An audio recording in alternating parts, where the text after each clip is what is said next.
Welcome, everybody, to the Retirement Success in Maine podcast. My name is Ben Smith. Allow me to introduce my co-host, the Bob Marley to my Tim Sample, Curtis Wister. How you doing today, Curtis? I'm doing well, Ben. Doing well. That's a timely kind of intro there. I think Bob Marley was just here this weekend up in He Orono. was, Yeah. yeah. Yeah.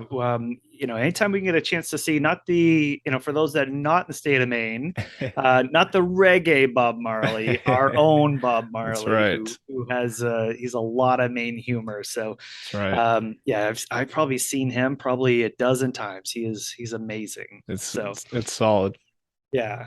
Well, I know from our show, right, is obviously we have our client base, and as people know, we're Fiduciary Financial Advisors, and we have Hmm. some really awesome clients. And when we've been sitting down with them, of course, the investment markets haven't been the most cooperative lately, but we've been really excited to hear how people are doing, especially getting back together after this pandemic, right? Yeah.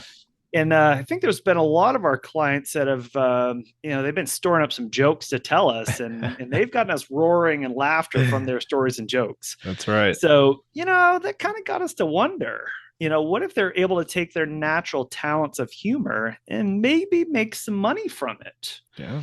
What would it take to be a comedian or a humorist? These days, anyone can really grab a camera on their phone and be online. So I can see where the barriers to entry might be low and maybe lower risk. Yeah. So just looking up some statistics, according to Zippia, Zippia.com, 40% of stand-up comedians are over 40 plus years of age, Yeah. which makes sense to me, as one would think folks with more experience in life would have more situations to draw humor from. Sure. Also interesting to me was the unemployment rate for comedians has fallen from 40% in 2010 to 23.6% in 2019. Hmm. And the median income for stand-up comedians ranges anywhere from $55,000 a year to $69,000, depending on education. Okay. So you can make some money is the other Yeah. part of this, right? Yeah. So to be funny, you can get make some money to be funny. So all in all, we know there's some of you out there that want to learn some tidbits about unleashing your inner comic. So this episode's for you.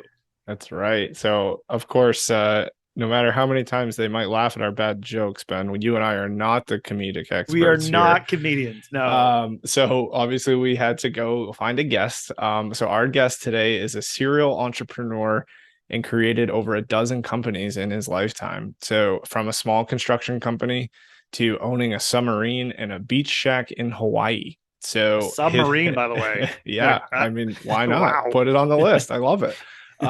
His lifelong love of comedy led to producing live comedy shows, TV series, concerts, and in no time, he ended up opening up his first comedy club, Laughs Unlimited, which was just the 12th full-time comedy club in the entire United States.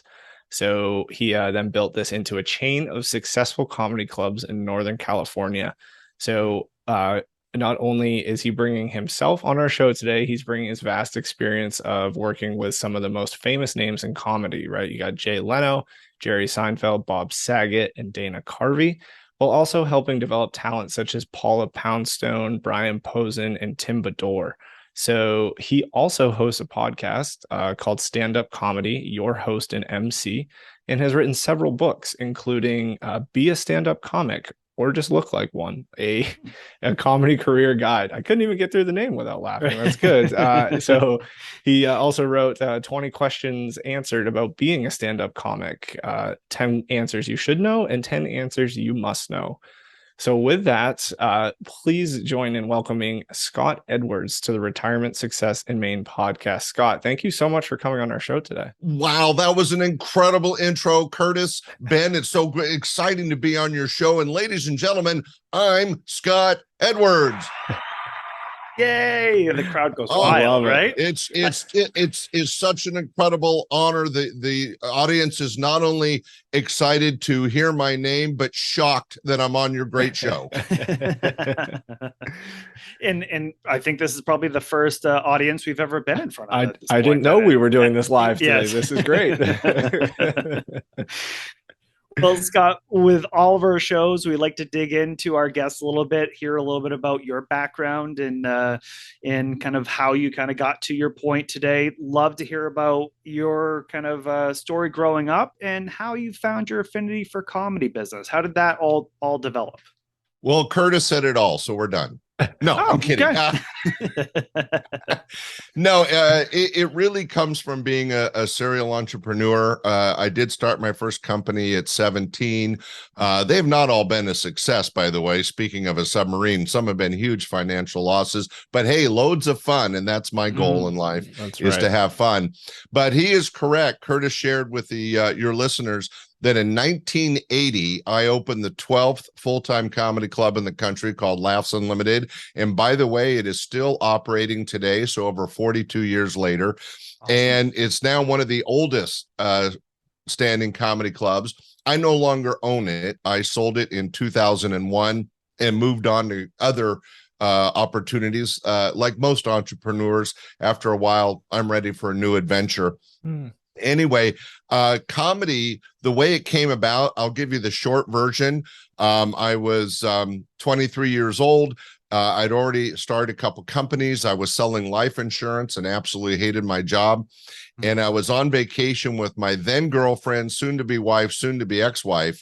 And we went by the Comedy Store, but not the Comedy Store on Sunset. We went to a satellite location right by UCLA and got a chance, really the first time exposed to stand-up comedy. We saw Sandra Bernhardt, Dave Coulier, several other acts, and I was just so taken by this art form because up in sleepy Sacramento, even though we're the capital of the state back in 1980, we were still pretty rural and small town. And to see this entertainment form just overwhelmed me. And I stayed the whole night. I talked to all the comics after. I met with the manager and asked some questions. And a quick backstory. I've started a lot of companies, but I never do it just, nonchalant. I research, I talk to the people that do the business, and I learn what works and what doesn't work from them. And anybody interested in starting a company, go talk to people already doing it. No reason to recreate the wheel, right, Ben? Sure. Which is essentially this whole show, right? Is, we said, geez, well, why go try to do this all yourself and try to figure out how to be a comic, where we go talk to someone that's been in the business of this. All right, let's kind of skip all the innings 1 through 3 and get to the good part of the game, right? Exactly. And I think that's a smart way for anyone to learn about anything, really. But anyway, so I spent the 6-hour drive back to Sacramento planning my newfound exciting future in comedy. Came back, quit my job, went bankrupt so I'd have no debts or payments. And then I wheeled and dealed my way into a banquet room of a restaurant with the trade-off was I got to use the room for free, but they made the money on the food and the drinks. So I had no overhead. I was the only employee. I would set up the club, MC the club, take the tickets, clean up the club. And I did that for almost a year and a half before I was able to open my own brick and mortar location, which is pretty quick. I was all ego aside, I was pretty successful. It was a seat of the pants operation, but it went well. And if you fast forward 5 years, about 1985, by then I had 3 clubs. And as Curtis mentioned, I had in the late 80s, I did 2 TV series, NBC and ABC. I did several concerts. The largest had 12,000 people. I was just so blessed, Ben. And I know you've already kind of shared this, but let me tell your listeners how exciting it was. I was working with Jay Leno, Jerry Seinfeld, Bob Saget, Dana Carvey, Raymond Romano, goes on and on. Back when they were nobody knew them. This was before Saturday Night Live or before the Seinfeld show. And they helped me, Bob Saget in particular, a great loss of a friend, particularly helped me get my club going and taught me what needed to be done to survive and succeed in the comedy world. And I was very blessed. It was all good timing, Ben. That's awesome. That is awesome. And so I want to ask another question here. So over your life and career, how has, I guess, one, stand-up comedy, and also how have comedy clubs kind of changed or evolved over that time span? Wow, we're jumping ahead. Okay, Curtis. So here's the thing. Back in the 80s and 90s, stand-up comedy was really a new art form being shared with the public. Yes, there was comedy in the 50s and 60s, but it was pretty much just in the Catskills and occasionally on the Ed Sullivan Show or something. In the 60s and 70s, stand-up comedy was basically the break between strippers at clubs and between bands at jazz clubs, right? It was not a mainstream art form.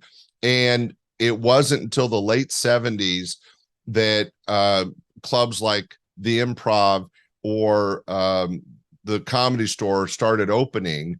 And I really caught that wave right at the beginning in 1980. As I said, I was the 12th club in the country. Yeah. But what's interesting is that by 1986, it was like Starbucks.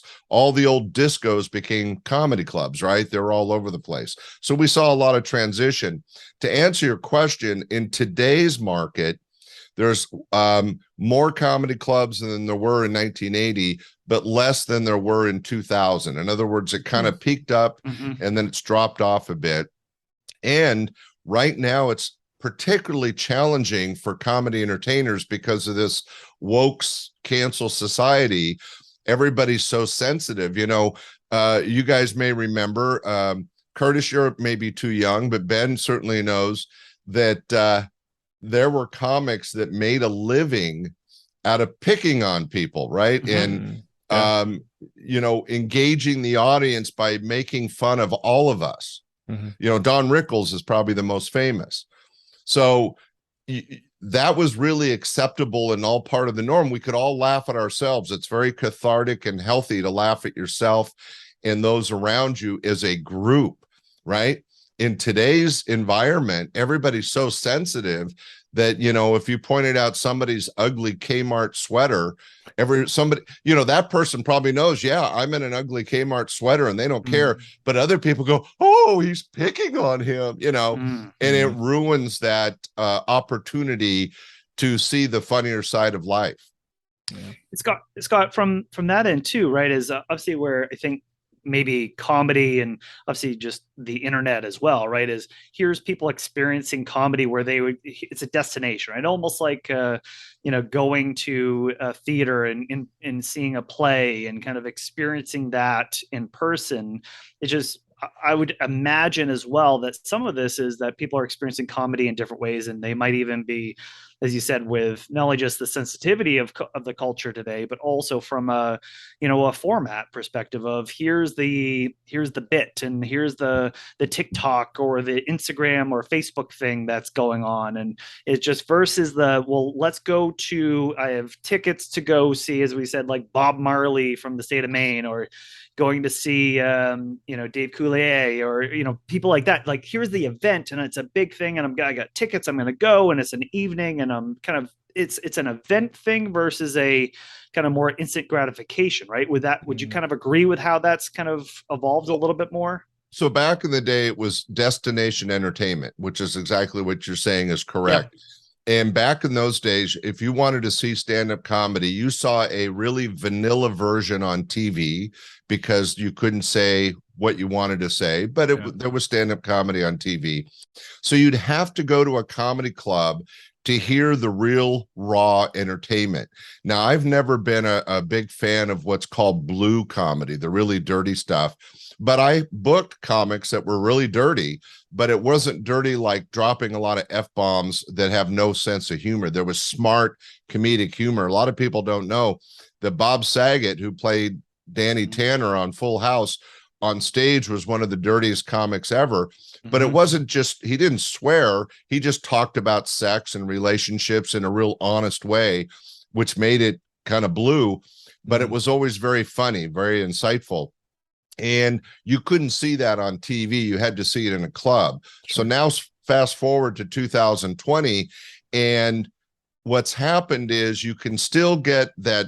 There's nothing like that real live interaction with a comic and with an audience in a small room sharing an experience. I still recommend to all your listeners, go out and see a comedy show live. There's nothing like it. There's an adrenaline, a comedy engagement that is being shared that is amazing. And there's still comedy on TV, but it's a lot looser than it was in the 80s and 90s. And so you can hear somewhat more of a reality on TV, especially on the cable channels. Mm-hmm. But to your point, there's a false comedy on social media where people that have not worked at the trade, don't spend any time writing, don't care if they're engaging or sharing an experience with people because it's totally anonymous. And even if they're using their name, they don't know who's listening. There's no reaction. So what they do is they go out and they spill all this filth and stupidity, and they think they're comics. Now, I'm sorry, I'm on a little bit of a soapbox, but it's so hurtful that people have taken a real art form of stand-up comedy and kind of bastardized it because they can get away with whatever they want on social media. The only caveat to that, Ben and Curtis, is that stand-up comedy is the last bastion of free speech. So despite the woke cancel culture society, you're still going to find people breaking down barriers, getting through the walls through their comedy, because it is, as I said, free speech. Gotcha. So Scott, love to just we're not having much fun yet. Come on, people. No, we're gonna get there. We'll get there. This is good information. Yes, good information, but we want to have some fun. Scott, I want to ask one more bio question here for you. Any connections to the state of Maine at all? No. Okay. All right. Well, now you got that two out of the way. You got two now. Hey, I did some research in preparation for this podcast. So later on, I have some good information to share for all the fine residents of Maine about comedy in your state. But is me personally, even through the thousands of comics that I had in my clubs and I had on my podcast and TV shows, I have yet to have somebody from Maine. So we need Bob Marley or Curtis to get some material and share it with the world. All right. Sign me up. So I obviously the goal of, or the kind of topic of our show today, right, is how can we unleash our inner comic in retirement? So in a previous episode, we had an expert on side hustles come on, and right, it feels like getting paid to make people laugh might be the perfect retirement side hustle, or the only hustle in retirement at that point. So as a comedy consultant, what advice would you give to someone that wants to start in the world of stage comedy? Like day one, I say, I'm ready, I want to do it. How do you help them? Buy my books. All right. I love it. Sorry, that was a little capitalistic, and they're available on Amazon. Okay, so here's the short answer, is that it does take some time to make money in stand-up comedy, but it is a fun side hustle. But I wouldn't necessarily recommend that people do it for the money. Do it for the expression of who you are, that adrenaline-filled moment of fear and confidence that you get on stage when you're in front of strangers. We're not talking about being the class clown or the funniest guy at a party. Right. That's one thing. When you get up in front of people that paid to be entertained and they're strangers, it takes some work. People think, oh, I'm a funny guy, I'll go up and do some dad jokes. And the reality is, you want to first off talk about yourself. Self-deprecation is a great way to introduce yourself to an audience and kind of engage with them and get them, okay, he's picking on himself, it's okay. Now, if he says something that might pick on somebody else, we're all in this together, right? Yeah. It's a shared experience. So I recommend to all your listeners to get up on stage somewhere, somehow. And even if you never do it again, give it 1 or 2 tries. Keep in mind that an amateur, it's a big deal to do 3 minutes of material. Wow. Okay. That's going to feel like an eternity on stage. Yeah. Now, it is true, Curtis or Ben, that if you want to go pro and make some money, you do have to build that 3 minutes up to about 15, 20 minutes of material. Now, what that means for those that are taking notes is that you write about an hour's worth of material. And out of that hour, there's probably a decent 15, 20 minutes. Yeah. It's that difficult to fill the time and find a way to engage with an audience. It doesn't sound like a lot of time, 3 minutes or 15 minutes, but trust me, when you're in front of a bunch of strangers that are drinking alcohol and out for a good time, they have paid to be entertained. So there's an expectation by the audience that there's going to be something worth hearing.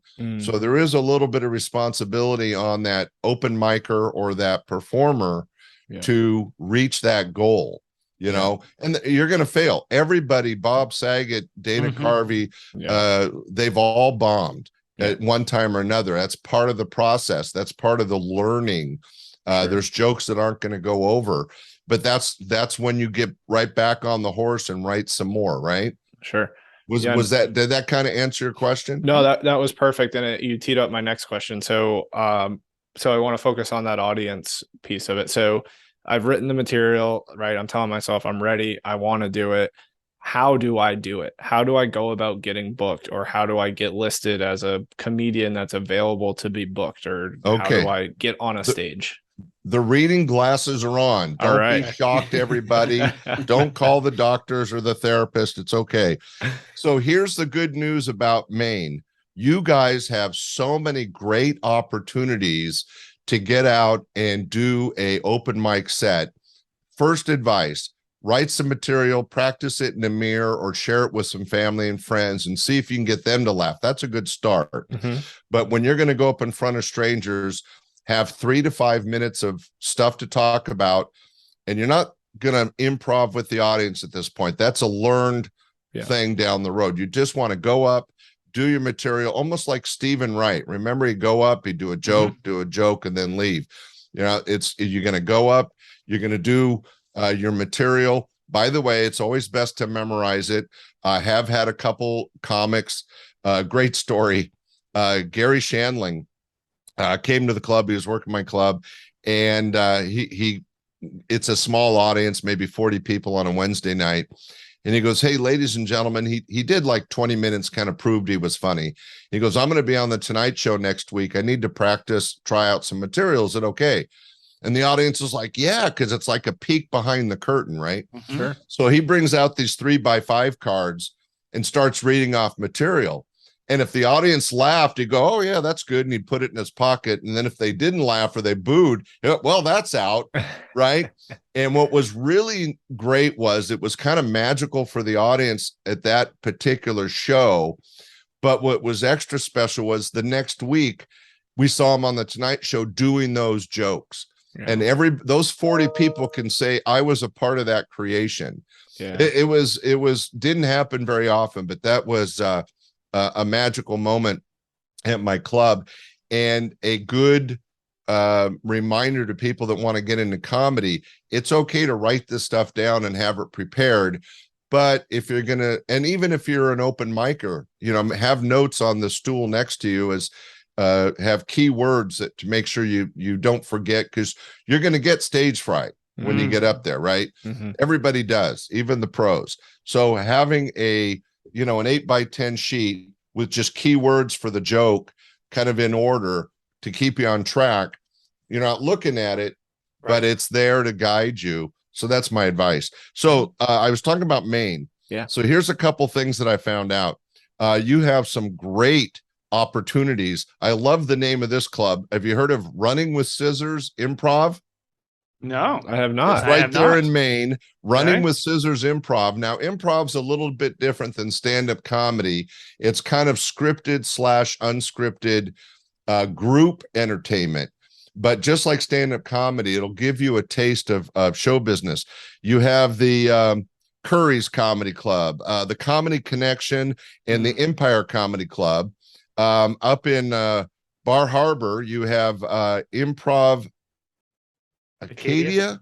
Yep. Yep. Yep. Yeah. Yep. So Yep. that's a good place. But I was most excited to find out that all over Maine, there's a company called the Maine Comedy Clubs, and they do one night shows at different nights. Like Wednesday, it's in Portland, and Thursday, it's in Bangor, Maine, and then it goes to Waterville and Wyndham, and there's different rooms all around the state, and those would be a great place for your listeners to get started, because they're one night comedy shows. And if you approach the manager or get a hold of the Maine Comedy Club, that's what it's called, and say, hey, I want to, I live in Bangor, Maine, and I want to, do a little open mic stuff, they'll tell you the best night and they'll set you up for a set.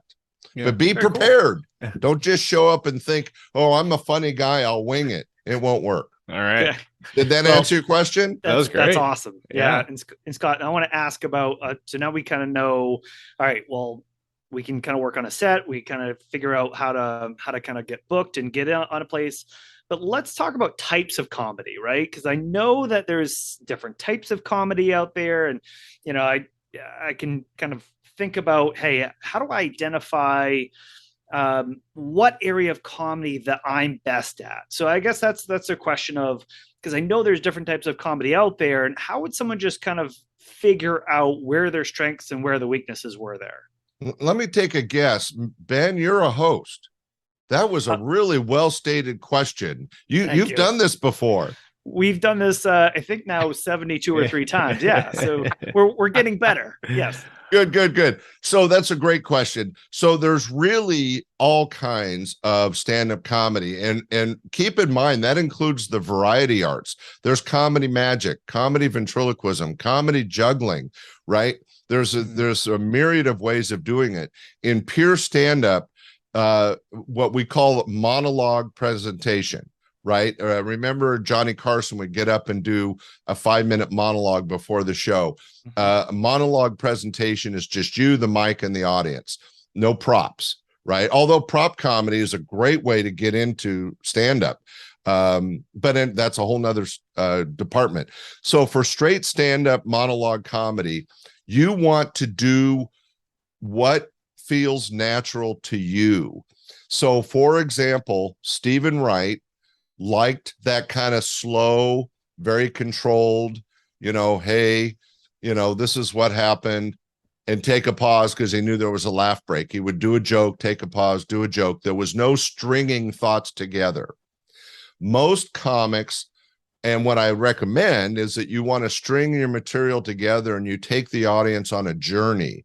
That's why I said you start off talking about yourself, because one, it's something you know about and you can make fun of that everybody can share in on, right? Wow, I'm so tall, but hey, I get the best view during a parade, right? Whatever it is, it's some little nuance, and that you make fun of that. Then you could string that into, well, I'm really tall, but hey, then I had to go on an airplane, and boy, it's not easy being tall in a plane because there's no leg room. And then you could talk about airplanes. Well, when you're flying, right, it's a string of thought. Yeah. You're taking the audience on a path, on a story. And then I want to share with your listeners that if you sit down and write 3 to 5 minutes of material, remember that the last bit is what you think is the funniest, and the opening is what you think is the second funniest. And everything in between is where you play with stuff. So a professional comedy show starts off with a laugh, and then a professional can keep a plateau of comedy for 10, 20, 30, 60 minutes. But whoever it is, no matter how long it is, 3 minutes, 30 minutes, or 3 hours, you have to end on a higher note. You have to, like a crescendo in music, you got to take them one more level up. So your funniest stuff is what's last. I did a concert with Jay Leno. We had a sold out 2,200 people. I did it twice with him, actually, but the show I'm thinking of, he goes out and he does about 15 minutes and just material and jokes and captures the audience. They already know who Jay Leno is. He was already famous at that point, but he does some material. Then he's just talked to the audience for about 40 minutes. And everything was funny because he could take whoever he was talking with, oh, you're in a suit, you must be a CPA. Everybody laughs. And he goes, yeah, I am a CPA. Everybody laughs, right? Well, as a CPA, you must be good with numbers. He could extrapolate the conversation and keep it funny. But then he'd go back to material for the last 15, 20 minutes and just rip the audience, some huge laughs, right? Yeah. Well, Jay's an expert stand-up comic, and he did a 90-minute show. Very, very rare and difficult for people to do that much time. But that was the secret to the length. It wasn't necessarily 90 minutes of material. He could just interact with the audience and keep them laughing for a lot of it. And then there was maybe an hour or 40 minutes of material on each end. Does that make sense? Yeah. So here's the next person. So that's straight monology. So we talked about Stephen Wright, slow and deliberate. Jay Leno, just a conversation. Then you have Robin Williams. He worked for me twice. Robin Williams had a machine gun style effect of comedy where he just threw out so much crap that he knew that 30% of it would click with somebody in the audience and get them laughing and keep them laughing, right? And he had so much experience, and he was an actor, he was a professional improv person, but when it came to stand-up comedy, he had this amazing Rolodex in his head. So if he heard a bakery, he automatically had 4 or 5 bread jokes or yeast jokes or rising jokes, rising dough. I mean, that's how his mind worked. So there's 3 extreme examples of different kinds of comedy that are all stand-up comedy, but they're all a totally different presentation model. And what's important to your listeners, if they'd like to give it a try, is the simplest and the easiest is be yourself. Go up. If you're like kind of a normal energy, calm guy, go up and share your material in a normal, calm, natural way. If you're kind of a hyper, comical guy, you can see I'm a little animated myself. You use that on stage. When I emceed my shows for 21 years, I had more stage time than any comic. And I was always riffing with the audience, but I was always moving and interacting and asking questions because I never wrote material. I'm not a stand-up comic. And let's make that clear to your audience. I'm a producer. I produce shows. And as a comedy club owner, and Ben, we should have thrown this in, you're not just producing a show, you're running a bar, you're running a restaurant. Sure. Yeah. Right? Yeah. It all goes in together. So owning a comedy club is different than being a stand-up comic. However, I was able to marry the two, be an MC, interact and make audiences laugh, but I never wrote a joke. I just have that kind of type A crazy personality, and I'm fine with people laughing at me. People would point out that I'm a little on the heavy side, or I always wore Hawaiian shirts. And I would say, I'm this belly is due to success.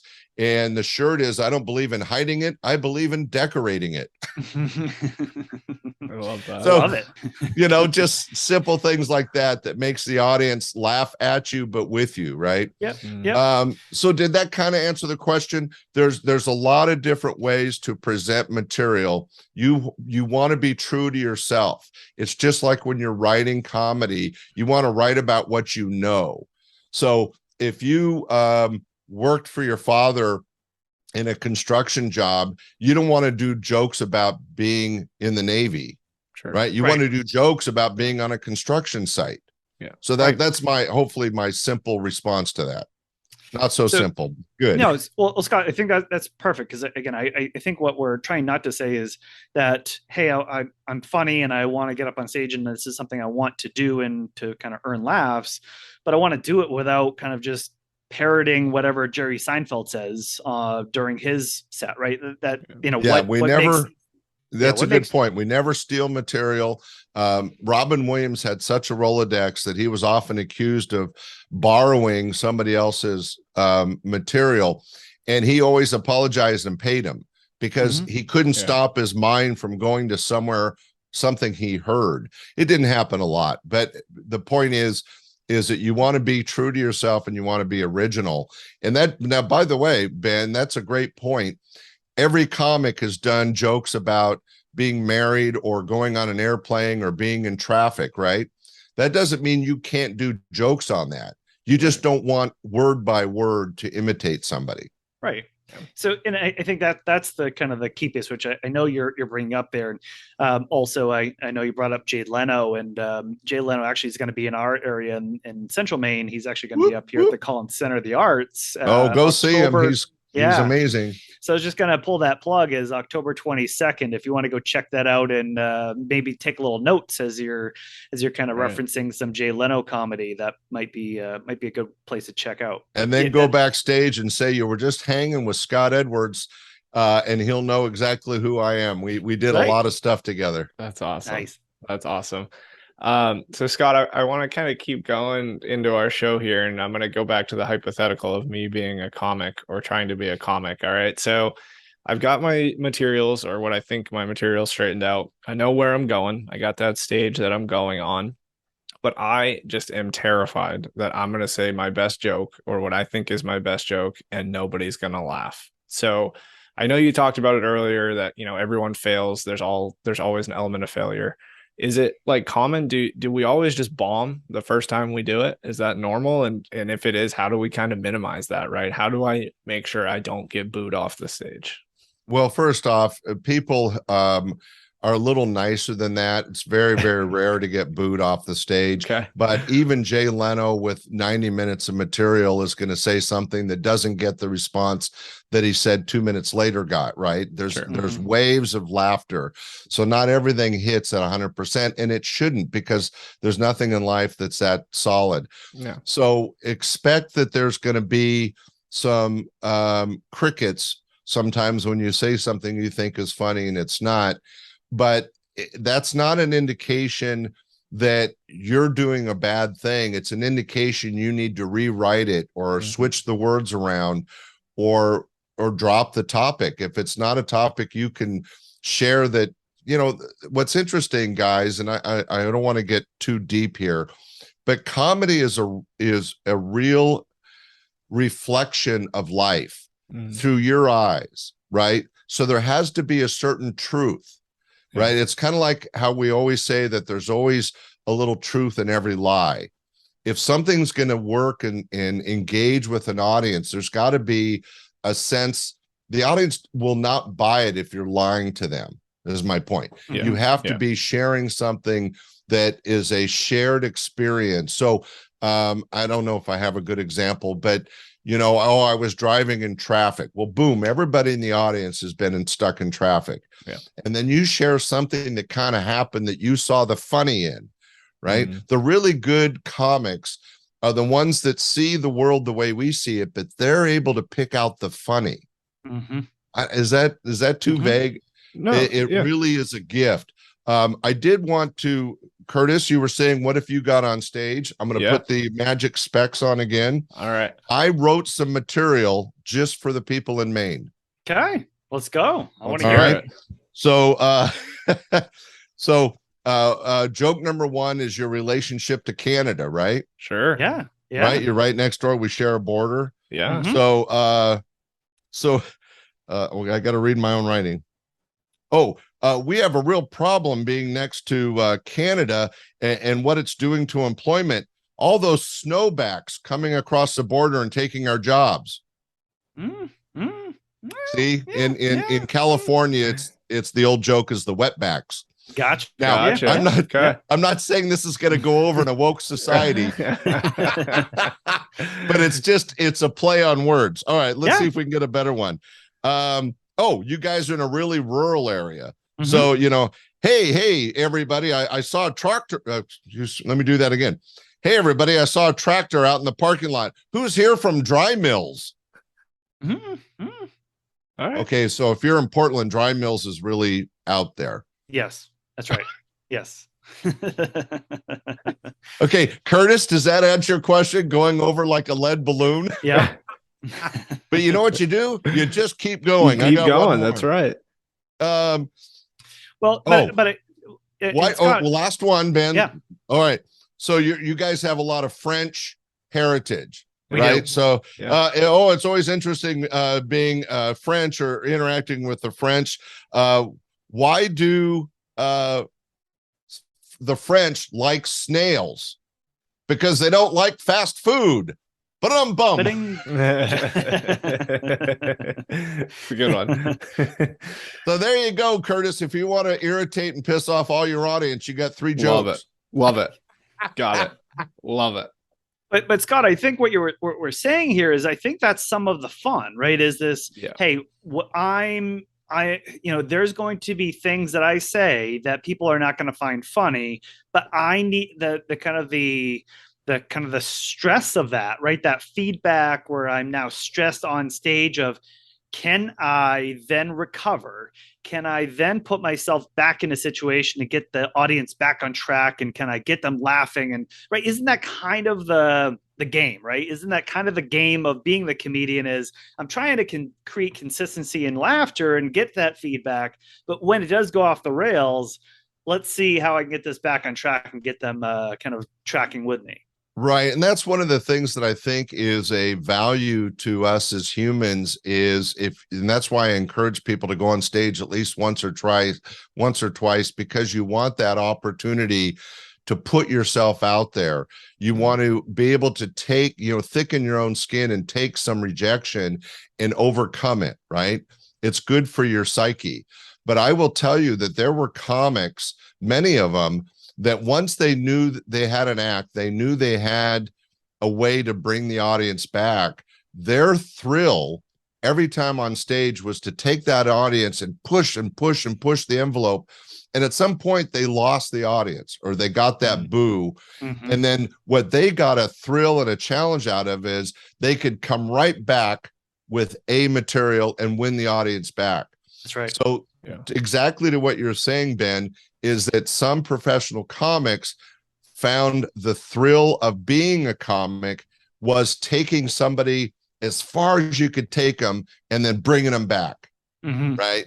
There's a sense of success, of confidence that you get from that. Now, I'll be honest, those guys are a little crazy, and they were very professional and had the backup material. You don't want to take the audience down a bad path and then not have anything to bring them back. Say, thank you, good night. They'll be waiting out front with tar and feathers, right? Right. But you, to really be succinctly answer your question, is you have to be aware that not everything's going to go over 100%, but you want something to back it up, and you want to have that self-realization and confidence that you can get the audience back.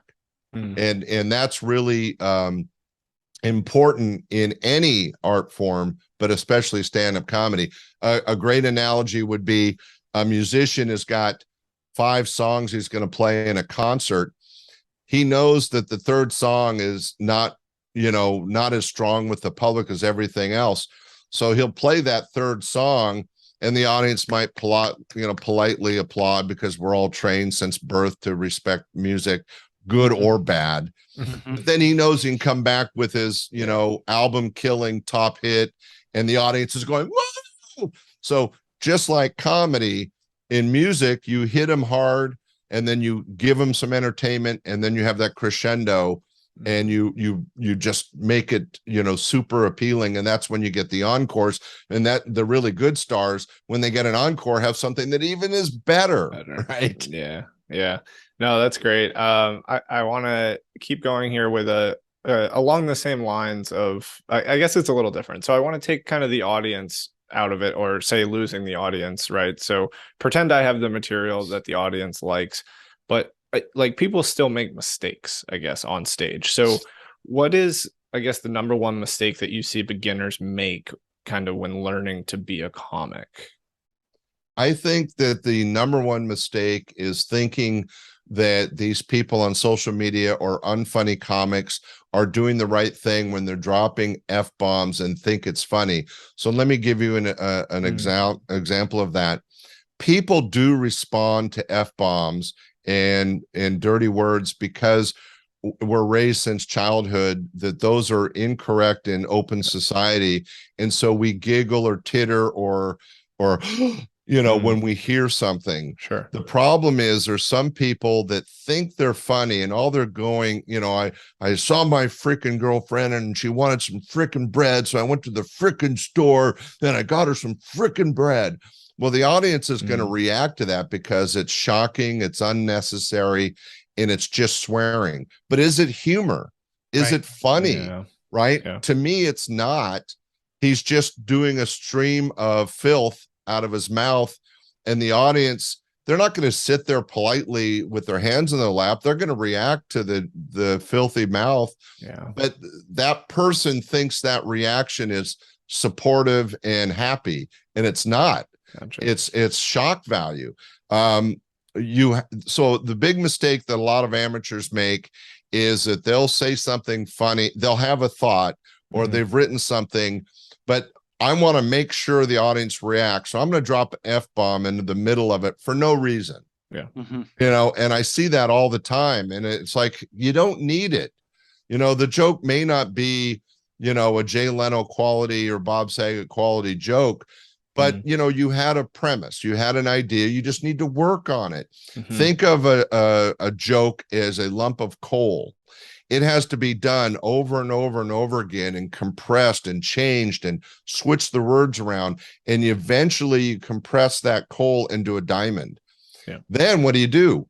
You save it, you reuse it every show, and you go start with another lump of coal.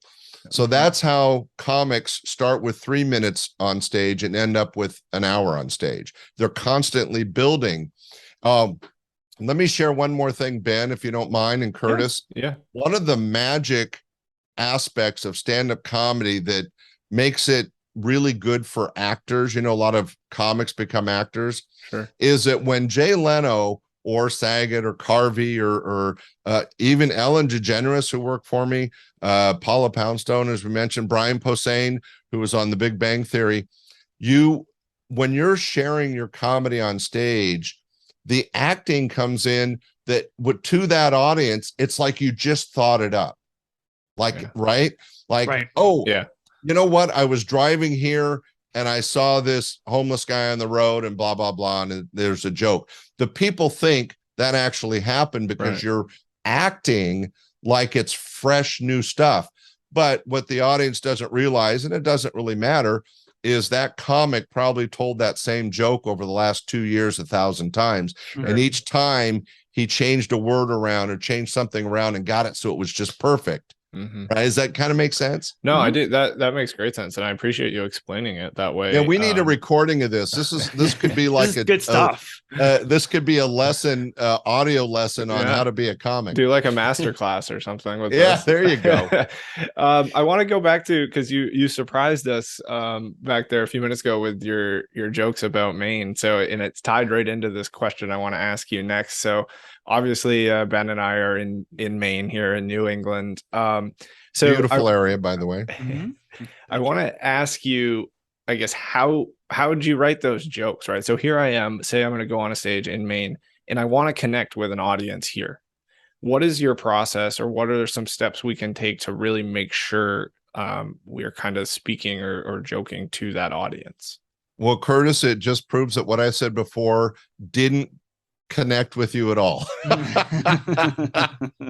So the point of the material I wrote was I went to a map of Maine and I saw what was around it. So what I was trying to share as an example is, if I was a resident of Maine, you have a wealth of material because you have all the beautiful forest, you have the ocean, you have the lakes, you got Canada, you got Vermont near you. I mean, there's so many things that you can pick on that everybody, comedy and tragedy work side by side. To make comedy really work, there has to be a little bit of the tragedy.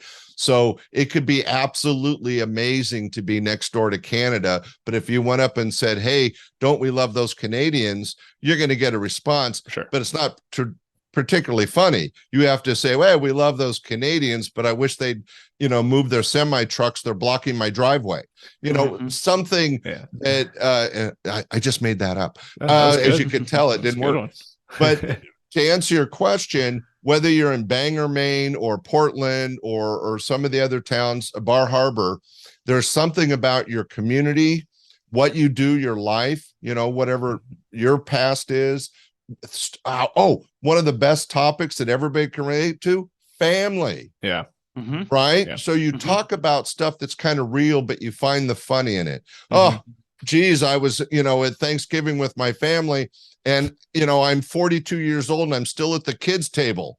Yeah. We're all waiting for Uncle Mel to die. I can't get to the main table.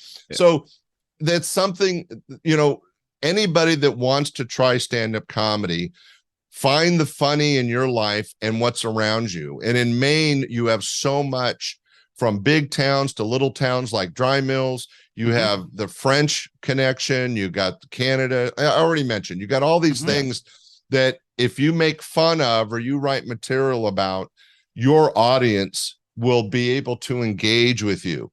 Now, I said that really early on, Curtis, but I'm going to repeat it. The value and the quality of comedy comes from engaging with an audience and having a shared experience. Right? Funny or unfunny. Yeah. If you don't engage with the audience, it's not going to work. It's like we used this example before. If I've got some experience as a CPA and I go up and I'm doing CPA jokes, but my audience is from the construction industry, they're going to go over like a lead balloon, right? Right. You have to talk and engage with the audience on a level that they can relate to. Love it. So I'm repeating myself now, guys. I'm repeating myself. These are lessons we got to highlight here. So I appreciate that, Scott. So I want to ask about, obviously, from kind of a wide range of comedians that you've seen come through your clubs that you've been able to work with. And again, I know you've mentioned a lot of the greats that have come through. Love to hear just maybe a couple lessons that you've you personally have experienced by observing and kind of seeing in real time these comedians, the Bob Sagets, the Seinfelds, the Carveys, those sorts of names. What sort of things did you learn from them that you feel like I think is maybe a little more standardized or maybe normalized in today's comedian? Well, I think, Ben, that's another good question. I don't know where he gets this talent. The thing that I think audiences need to realize is that I've name dropped some famous comics that have worked for me. I was very blessed to work with Harry Anderson from Night Court, Tommy Chong from Cheech and Chong, Graham Chapman from Monty Python. It goes on and on. Soupy Sales, for those that are over 50, actually threw a pie in my face. I mean, that means something if you're over 50. Doesn't mean anything if you're under 50.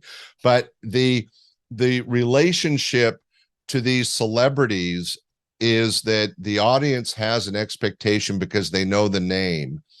But the secret is that there's thousands of other really funny people that no one's ever heard of. Bob Worley, Jeff Jenna, Tim Bedore, it goes on and on. Mark Pitta. There's Will Durst. There's all these comics that made a great career out of comedy, had a decent living, really enjoyed their lives, had a good, successful career. Just nobody's ever heard of them, right? They just didn't get what I call the golden ticket and end up being stars. One of the best comedy teams ever out of Florida was a team called Mac and Jamie, and they did several Tonight shows. They had their own TV show called Comedy Break. And yet if I went up to anybody and said, hey, did you hear the latest joke from Mac and Jamie? Everybody go, who? Yeah. Right. I mean, in this day and age, Curtis, to an age thing, a lot of people don't remember Laurel and Hardy. I mean, it's just sad. It's a generational thing.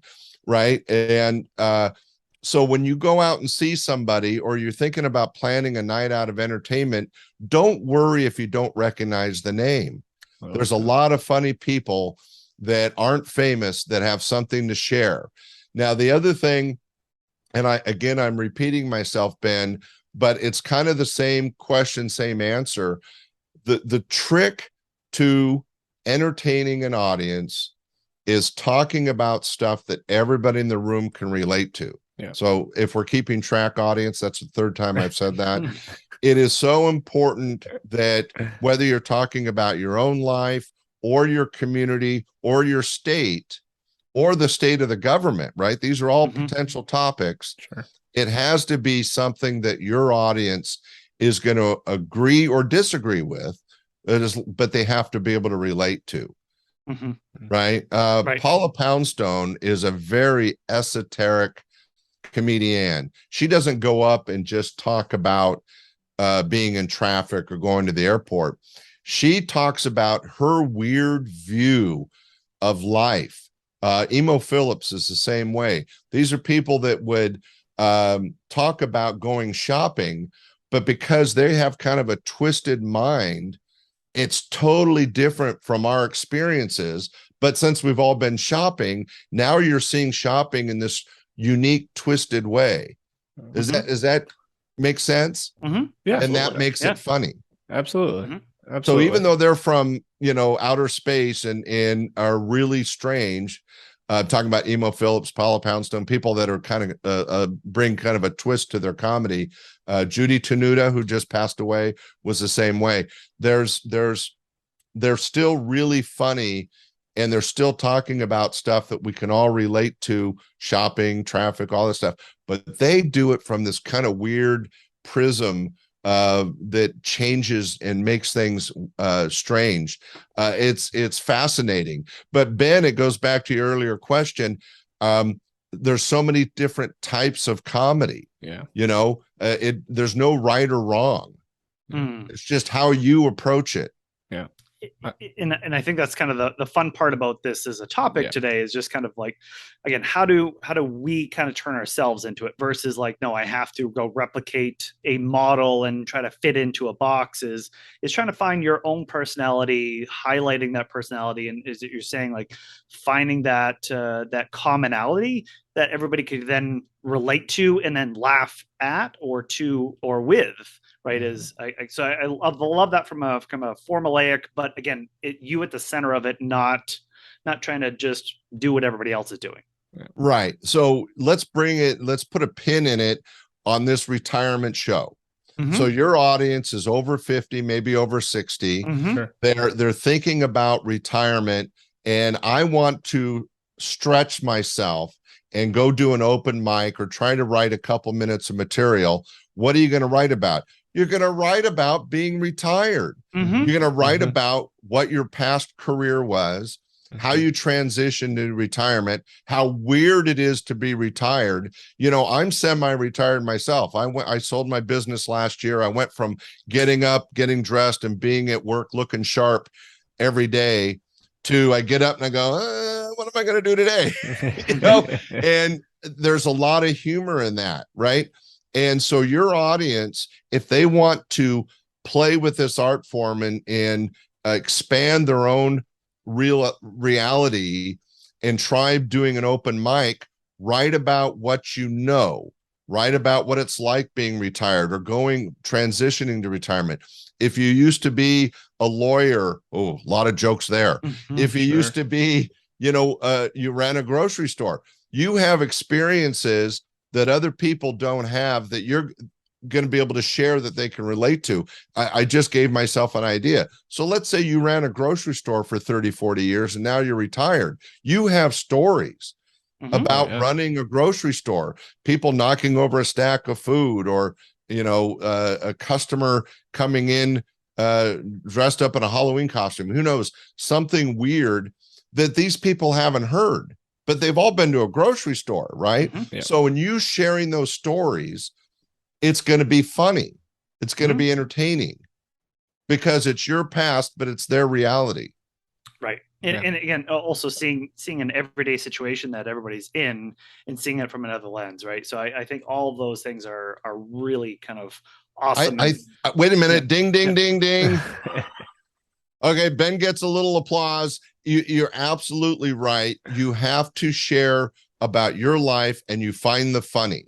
And whether you're retired or about to retire or just think of comedy as a hobby, it's not that hard. It's scary. It's not easy, Yeah. But it's not that hard to get up on stage and give it a shot. And we mentioned there's a lot of clubs. The Maine Comedy Club, MAINE, is got rooms all over the state that you can, as long as you contact them, contact the show producer and say, hey, I want to try an open mic. I've got 3 minutes of material.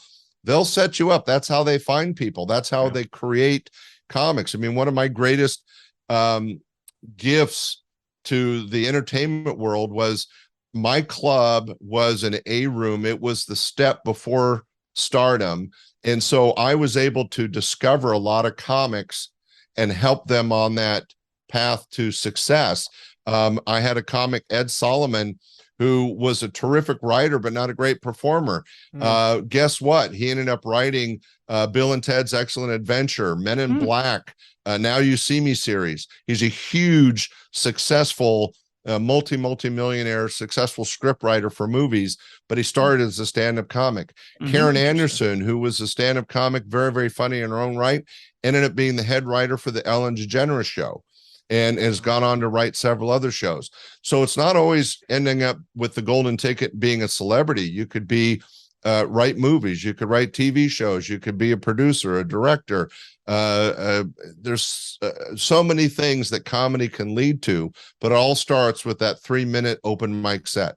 Love it. Ta-da! There it is. And Scott, and I think exactly what you just said was, look, this is the time in our lives of having or have a reduced fear of failure, right? Is that this is the time where I can go and experiment. I can go be the thing I always wanted to be. I can go try new things.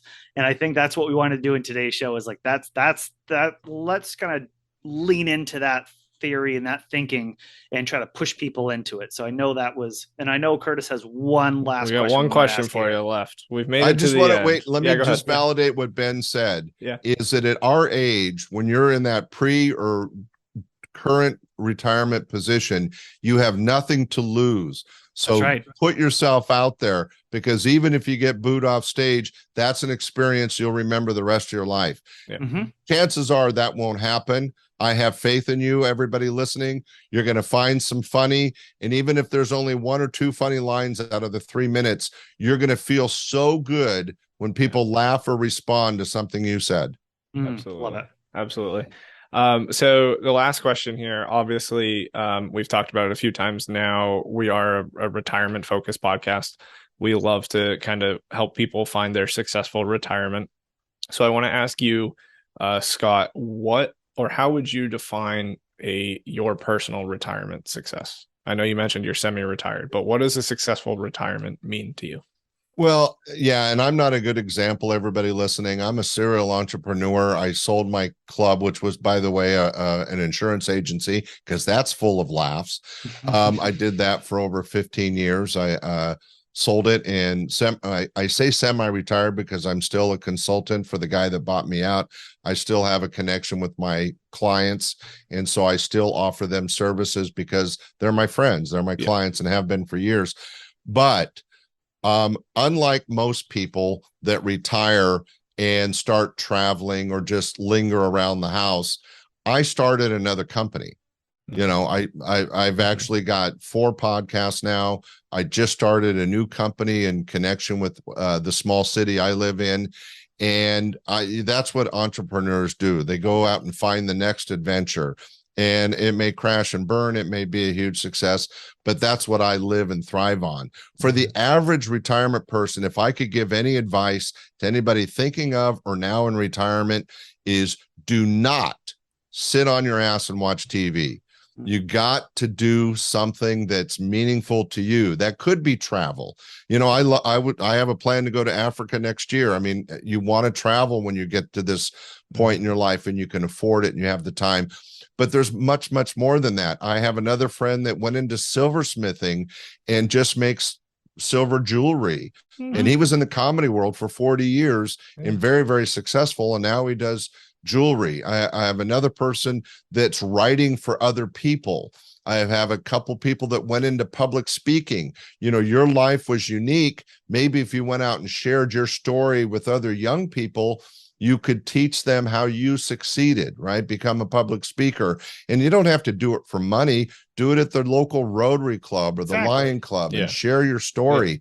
It's really good and important as a senior generation to take our life's experiences and share it with others. Now, it's true, 80-90% may just ignore you or might just be entertained by you, and that's it. But there might be 5 or 10% that pick up something and go, oh crap, I could do that, or maybe I should do that. Absolutely. So that's my advice, and hopefully a good answer to your question, Curtis, is that you should never stop moving. You got to keep your mind going. You got to keep your body going, because the minute you stop doing stuff, that's when our minds and our bodies fail us. I love it. Great. And Scott, I think that's something that we see with our clients as well. And again, creating a purpose-filled life, whether it be your day one or, or year 100. I think that's something we always have to have. So appreciate you coming on our show and sharing your insights and my bad Maine jokes, giving us a few bad Maine jokes here or there. But this is really great, and I really appreciate it. And Scott, we will catch you next time. Hey, Ben, Curtis, this has been way more in depth and way more helpful to people that I realized. It wasn't about me. It wasn't about you. We were sharing ideas and knowledge, and I would love a copy of this. You guys do a great job, and it's a real honor to be on your podcast. Thank you, gentlemen. Scott, thank you so much. All right. So we definitely learned how to unleash our inner comics to be our outward comics here in retirement. Right. And I think what we kind of finished on with Scott is the point, right? Is, here's the time in our lives where we can take risks. We can put ourselves out there. We have a wealth of stories and things that are funny in our lives. And I think if we took a few minutes and wrote it down and created a set list, I bet we could all be probably pretty funny and maybe do okay. And as you said, maybe eventually make a little extra money on the side is not a bad thing too. So I think this is it's a little bit of an offbeat topic for us, for what we normally do, but kind of a little fun thing as well. So I kind of like become a pilot, become a comic, there's kind of these very niche things that are kind of out there that some of our clients were interested in. I know I would be remiss if we didn't kind of give Scott some plugs here for a few things that he's involved in. One is he actually has created a network of podcasts, of 15 different podcasts, where he has different shows from different comedians that have been in his clubs and audio clips and jokes of the day. So you can check that out at standupcomedypodcastnetwork.com. So again, standupcomedypodcastnetwork.com. You can check that out. Again, check out his podcast, right? Go to your Apple Podcast, Spotify, Stand-Up Comedy, your host and MC with Scott. So you can check him out there. And also, if you do want to take the next level, this springboard of our podcast, go check out the books, right? Is the 20 questions answered about being a stand-up comic, 10 answers you should know and 10 answers you must know, or be a stand-up comic or just look like one. So you can kind of check out both of those books and that. So Curtis, where can people find out a little bit more if they maybe have trouble writing it down? Yeah, exactly. So obviously we always like to do a web page for our show here. So obviously this is episode 73. So you can find all of the links to Scott's stuff, his books, his podcast network, his podcasts, really all of it will have linked in there. So that's going to be at blog.guidancepointllc.com/73 for episode 73. So, as always, we appreciate you all tuning in. Hopefully this was a lighter episode for you. I know we kind of go back and forth here on topics, but I know it was really fun for us to do. So thank you all as always for tuning in, and we will catch you next time.